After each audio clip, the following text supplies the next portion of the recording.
우의정의 좋은 세상. 시민의회도 시작한다. 이제 21대 국회가 마무리되고 22대 국회가 시작되었다. 그 어느 때보다 희로애락의 기대와 실망의 부침이 컸던 지난 21대 국회다. 과연 22대 국회에서는 지난 21대 국회에서 이루지 못한 지난 2017년 광화문 촛불 무혈혁명의 완성을 기대할 수 있을까라는 일말의 기대와 불안이 촛불 시민들에게 있다.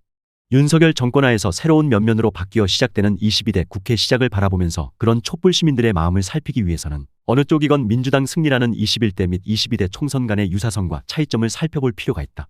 박근혜 정부 퇴진을 만들어낸 2017년 촛불 무혈혁명은 사회의 오랜 기득권들이 보여준 국정농단과 정경유착 그리고 법질서 위반 등을 목격한 시민들의 사회개혁을 향한 열망의 소산이었다. 당시 국민들의 바람은 부패하고 무능한 대통령을 탄핵하고 새로운 민주정부가 들어서면 특정 기득권 집단이 더 이상 우리 사회를 좌지우지하지 못하게 되는 진정한 사회개혁이었다. 그렇게 촛불 정부라 불리던 문재인 민주당 정부가 집권하게 되었으나 아쉽게도 촛불 정부 초기의 구체적 개혁 모습은 보이지 않았다. 정부를 바꾼 촛불 시민들이 그런 촛불 정부 초기 상황을 당시 야당으로서 국회 다수의석을 점하고 있던 현 국민의힘의 반대 탓으로 생각한 것은 자연스러웠다. 이에 2020년 21대 총선에서 일반 시민들이 생업을 마다하고 모여 한시적인 진보진영 비례 위성정당인 더불어시민당까지 만들어 당시 여당인 민주당의 대승에 기여한 것은 잘 알려진 바와 같다. 21대 총선 후 국가 3권 중에 사법 외의 행정과 입법 두 권력을 민주당이 확보했으니 사회의 다양한 분야에서 제대로 개혁이 진행될 것이라는 기대는 더욱 부풀어 올랐다. 그러나 행정 및 입법 두 권력의 민주당은 사회개혁은커녕 오히려 정치검찰에게 정권을 넘겨주었다. 그런 정권 교체에 대한 몫은 오롯이 국민 몫이 되었고 사회 각 분야의 퇴행만이 아니라 남북 적대화에 의한 한반도 전쟁 위기감까지 높아진 상태다. 불행인지 다행인지 윤석열 정부의 거듭되는 실정과 반복되는 거부권 행사 및 대통령 가족의 총체적 비리가 두드러진 상황에서 치러진 22대 총선에서는 민주당으로 대표되는 진보진영이 또다시 승리하는 결과를 보였다. 개혁을 하지 못한 21대 총선에 실망한 국민들이 변화를 선택해 윤석열 정치검찰 정권을 탄생시켰다면 국민 기대에 부응하지 못한 현 정부에 대한 불만이 지난 21대에 이어 다시금 이번 22대 국회에서 민주당의 역할을 주문한 셈이다.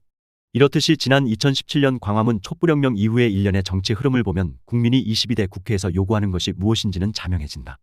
2017년 광화문 촛불의 개혁 열망은 2019년 기득권을 지키려는 검찰을 규탄하는 수십만 명 서초동 검찰개혁 촛불 시민의 열망으로 이어졌고 그런 촛불 시위를 관통하는 기본 요구는 적폐청산과 사회개혁이었다.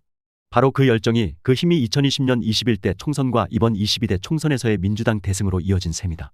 그러면 지난 21대 국회는 단순히 다시 22대로 이어진 것에 불과한 것일까? 민주당의 승리로 나타난 지난 21대와 이번 22대 총선에서 그 차이에 주목할 필요가 있다. 대부분의 촛불 시민이 사회개혁을 위해서 민주당의 다수 의석만 확보하면 될 것으로 생각했던 21대 총선 이후의 경험에 기반한 시민들의 의식 변화인 것이다. 이 의식 변화의 결과가 조국혁신당의 높은 지지율과 국내 시민의회 담론의 활발한 등장으로 이어짐에 주목할 필요가 있다.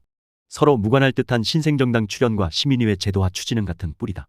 굳이 둘의 차이를 말한다면 전자는 기존 정치 틀 안에서 후자는 의회 밖에서 작동하는 촛불 시민의 의지와 구체적 행동이다.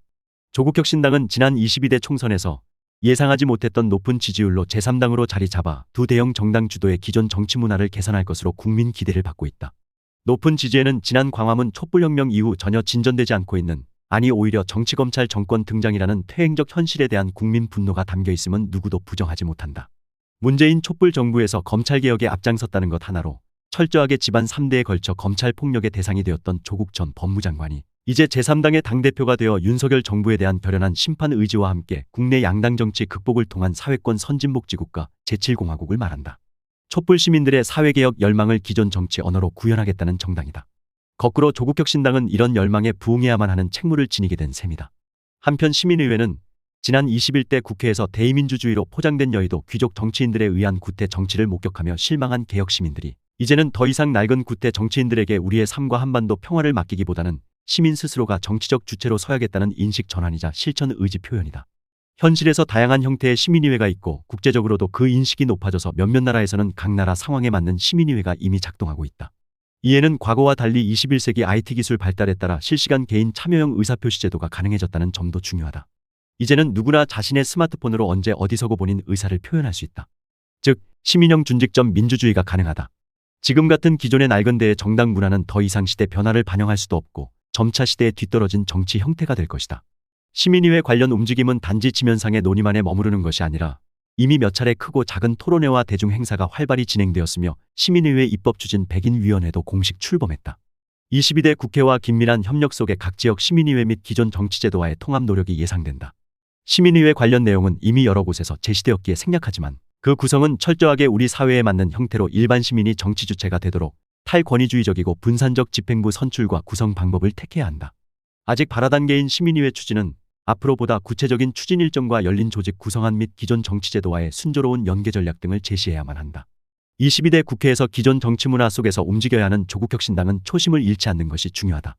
개혁과 제7공화국을 기존 정치 문화 속에서 풀어내려는 조국혁신당이기에 정책만이 아니라 정당체제나 문화를 기존 양당 방식이거나 기성정당 체제를 모방하기보다는 혁신적인 정당 구성을 보여줄 필요가 있다. 혁신의 자세와 노력이다. 특히 여의도 정치문화 맥락에서는 무엇보다 당직자는 겉으로 드러나지 않는 정당 내 실권 집단이다. 이재명 의원의 민주당 대표 취임 후 겪었던 저항과 시끄러운 상황에는 늘공으로 자리 잡고 있는 당직자들의 어공 취급 분위기도 한몫했다.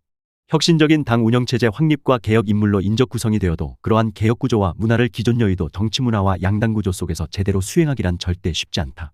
민주당과 화이부동의 자세를 어떻게 유지하면서 개혁의 당 운영과 가치 구현을 할 수 있는가는 조국혁신당의 과제이지만 조국혁신당과 시민의회가 같은 개혁의 뿌리라는 점에서 개혁 시민들과 함께 손잡고 간다면 이뤄낼 것임을 믿는다. 더 칼럼니스트